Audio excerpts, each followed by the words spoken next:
অর্থনৈতিক বিভিন্ন দিক থেকে দেশের জন্য এবং রাজ্যের জন্য অত্যন্ত গুরুত্বপূর্ণ এবং এই নির্বাচনে গণতান্ত্রিক চেতনা সম্পন্ন মানুষ ঐক্যবদ্ধভাবে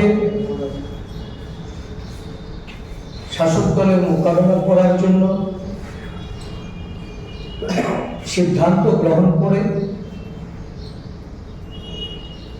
আগামী 9 এপ্রিল ধর্মনগরের উপনির্বাচনে আমরা নির্বাচনী লড়াই করব এবং 12 এপ্রিল 28টি উপজাতি সংরক্ষিত এলাকায় যে নির্বাচন অনুষ্ঠিত হচ্ছে এই 28টি আসনে আমরা লড়াই করব। এই রাজ্যে গণতান্ত্রিক বাতাবরণ এটাকে বিষিয়ে তুলেছে শাসক। এটা নতুন কিছু নয়। নির্বাচনের নামে প্রহসন, অর্থনৈতিকভাবে নির্বাচনে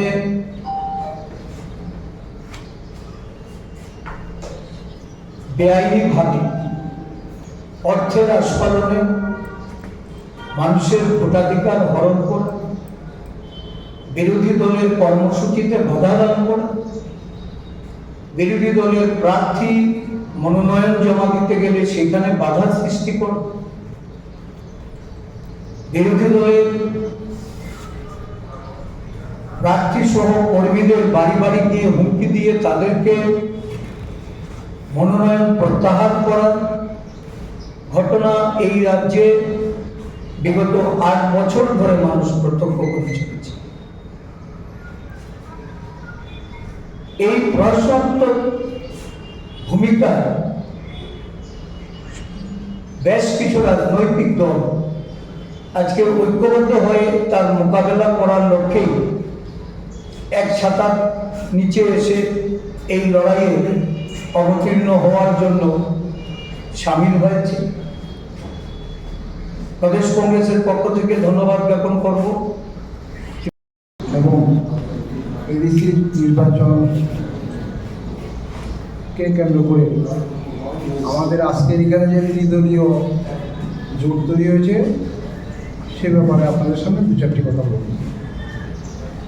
আমাদের রাজ্যে আজকে সবচেয়ে বড় প্রশ্ন যেটা, সুস্থ স্বাভাবিক গণতান্ত্রিক পরিবেশ বজায় আছে কিনা। সাংবাদিক বন্ধুরা আপনারা আমাদের থেকেও ভালো জানেন, আমরাও বিভিন্ন জায়গাতে লক্ষ্য করছি।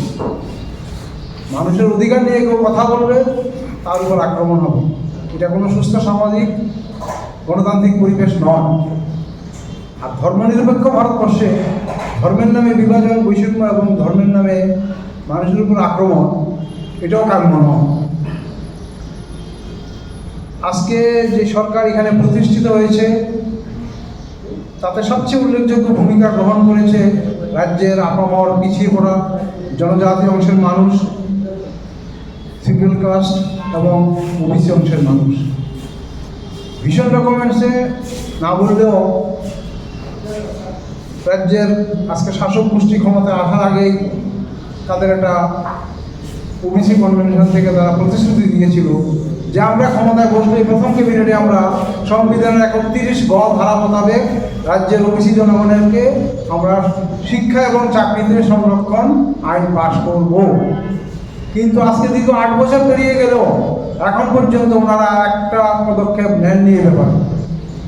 আমরা বহুবার রাজ্যের ওবিসি কল্যাণ দপ্তরের মন্ত্রীর কাছে চিঠি দিয়েছি, ওনাদের আমাদের সঙ্গে দেখা করবার সময় নাই। জনগণের ওবিসি অংশের মানুষের অবস্থা জানবার ওনাদের সময় নেই, ওনারা এত জনকল্যাণে ব্যস্ত।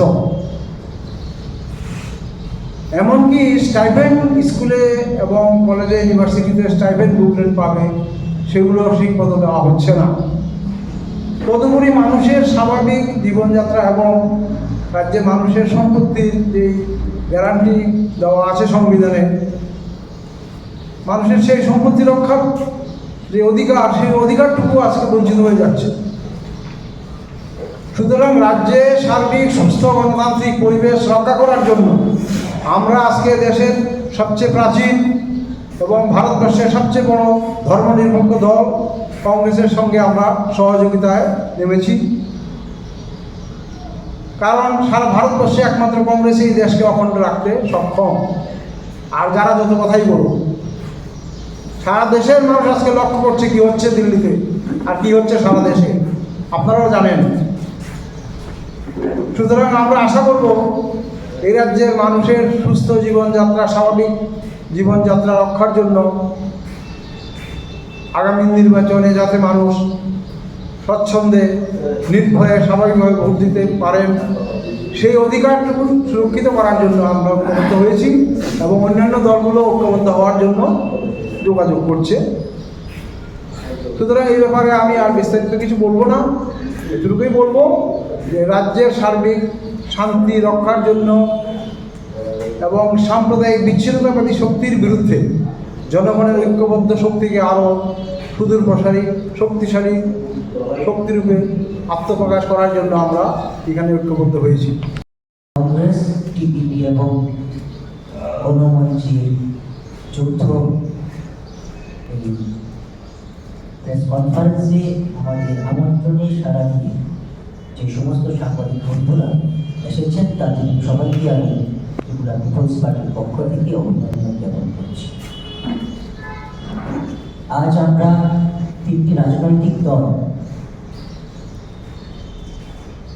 যৌথভাবে শুধু নির্বাচন নয়, ত্রিপুরা রাজ্যে গণতন্ত্রকে টিকিয়ে রাখতে এই জনবিরোধী বেশিবাদী সরকারকে এই রাজ্যের এবং সারা দেশের শাসন ক্ষমতা থেকে সরাতে গণ আন্দোলন শুরুবাত করার লক্ষ্যে একজোট হয়েছি এবং সেই জোটের বার্তা দিতে আমরা আজ এই প্রেস কনফারেন্সের আয়োজন করি। এর মাধ্যমে এই রাজ্যের আপামর গণতান্ত্রিক জনগণের কাছে এই আহ্বানটুকু রাখছি, হয়তো আপনারা অনুধাবন করতে পারছেন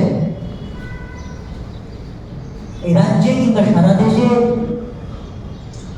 বিজেপি ক্ষমতায় আসার পর থেকে কিভাবে একের পর এক জনবিরোধী নীতি, কৃষক বিরোধী আইন, শ্রমিক বিরোধী শ্রমবোর্ড, জনজাতি বিদ্যুৎ বিরোধী আইন, যেমন ফরেস্ট কনজারভেশন অ্যাক্টের মতো আইন লাগু করার মধ্য দিয়ে কিভাবে দেশে একের পর এক গণতান্ত্রিক কাঠামোকে, মানুষের অধিকারকে খর্ব করার চেষ্টা করছে এবং একেবারে অধিকারকে চূর্ণ বিচূর্ণ করে দিচ্ছে।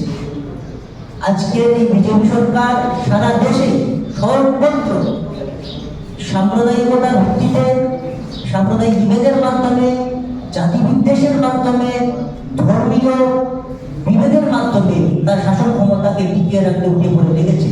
আমাদের পার্শ্ববর্তী রাজ্য মণিপুর আমাদের সামনে জ্যান্ত উদাহরণ, কিভাবে সেখানে দুটি ভাতৃপ্রতির জনগোষ্ঠী একের উপর এক হিংসাত্মক কার্যকলাপ চালিয়ে যাচ্ছে। আমাদের ত্রিপুরা রাজ্য আজ এর বাইরে নয়। ত্রিপুরা রাজ্যে আজ বিজেপির কাছে উগ্র ধর্মীয় বাদের এবং সাম্প্রদায়িকতা বাইরে তার নির্বাচন গাওয়ার তার কাছে কোনো হাতিয়ার নেই। আজকে দিল্লিতে বসে তারা এই দুটি দল এতদিন ধরে তারা একের উপর এক ইয়ে করার পর কিভাবে তারা সেখানে ফষ্টি নষ্টি করছে আমরা সবাই দেখতে পাচ্ছি।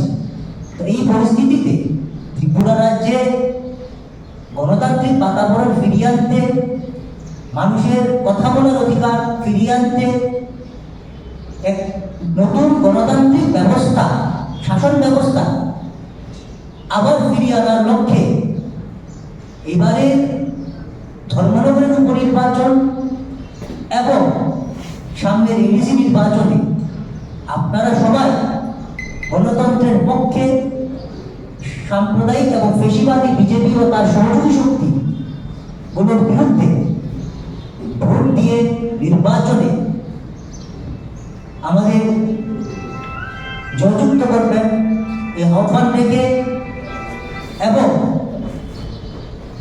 গণতান্ত্রিক শক্তিকে মজবুত করার অনুরোধ রেখে